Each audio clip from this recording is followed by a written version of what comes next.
If you love the TV series Magnificent Century and are interested in Turkish history, do not forget to like and subscribe to our channel so as not to miss new videos. In the Magnificent Century, we were shown two ways to choose a favorite: 1. Random, or spontaneous. For example, when the Sultan drew attention to a woman cleaning his chambers, she are dancing beautifully, Alexandra. 2. When the favorite was sent by the harem manager, Afife Hatun, or the Sultan's wife, harem. If you believe the film, then the manager of the harem was obliged to deal with the personal life of the lord in this way. What we were shown in the film is very different from the real harem orders. It is worth starting with the fact that in the time of Sultan Suleiman there was no harem in Topkapi at all. It was located in an old palace. And only the Sultan and his servants lived in Topkapi. Solemn events and state councils were held there. Periodically, the Sultan came to the old palace to visit his mother, but it was she who chose the new favorites and sent one, about once a month, to stay in the main palace. Later, harem persuaded Suleiman to build a harem, a part of the palace intended for women, in the palace.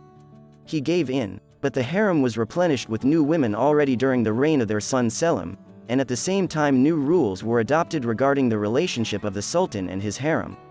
For example, Selim did not enter the female part of the palace, the harem. But then how did he get acquainted with its inhabitants? Since his mother Harem was already dead at that time, the choice of new favorites for him could be handled by his sister Mirima, who during his reign performed the functions of a valide in the palace, or even his legal spouse Nurbanu. Selim could have made a choice on his own, during some holiday, as we were shown in the Magnificent Century, but it was not so demonstrative. Selim could show the main eunuch with a gesture which girl he liked, since he didn't even know the name.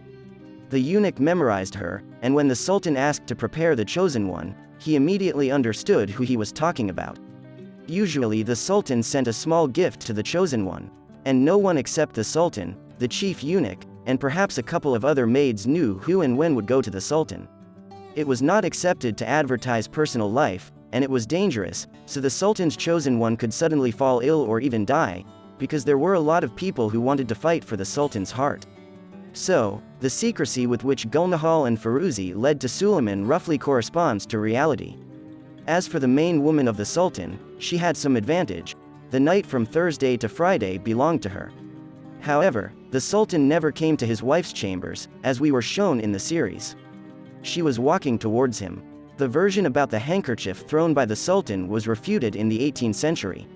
And Lady Mary Wortley Montagu did it. She was an English aristocrat and the wife of the British ambassador to the Ottoman Empire, visited the Ottoman harem and communicated with the unfortunate Hafiza Kadın Effendi, a woman who gave birth to Sultan Mustafa II's 6 children, and whom the next Sultan almost forcibly married.